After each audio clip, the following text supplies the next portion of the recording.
My grandparents came from Germany. They were in Munich, and my grandfather came to the United States in 1907 and my grandmother in 1922.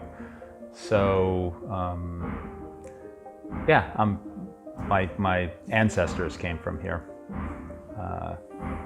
And like a lot of Americans, sometimes we look for personal connections to our roots and where we came from. So that's part of my journey.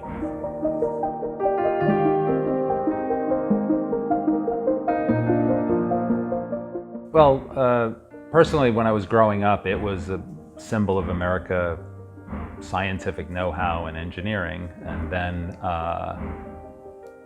later on, after I began photographing the ship at dock in Philadelphia, after it had been put away, I discovered, my mother gave me some photographs of my grandparents on the ship, and they had made, the ship was launched in 1952, and that's when my grandparents took the SS United States from New York to Bremerhaven, and where my family grew up in New York.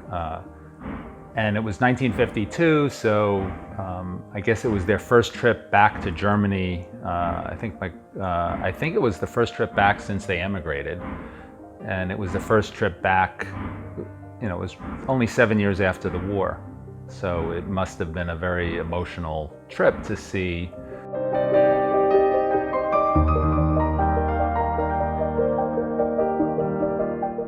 I knew this is where, before I came here, I knew this is where the SS United States used to dock.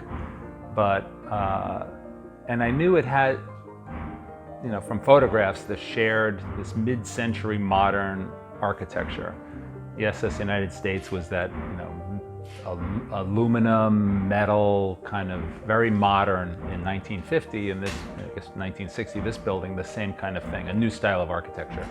But when I got here, it's much more that the connection that people would get off the SS United States here. Some of them would be coming, like my grandparents, back to Germany. Some were tourists, some were military, some were going the other direction. They were going to be visiting the United States or actually emigrating to the United States.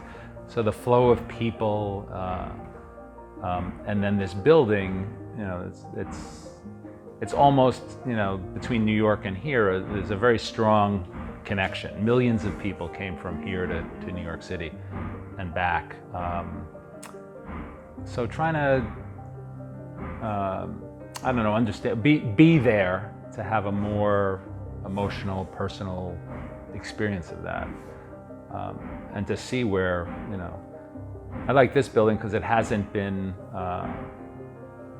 you know, it still has pieces of history in it, like small pieces, like the doors are, you know, the knobs are worn, and so people walk through and you can see the steps where, you know, thousands and thousands of people.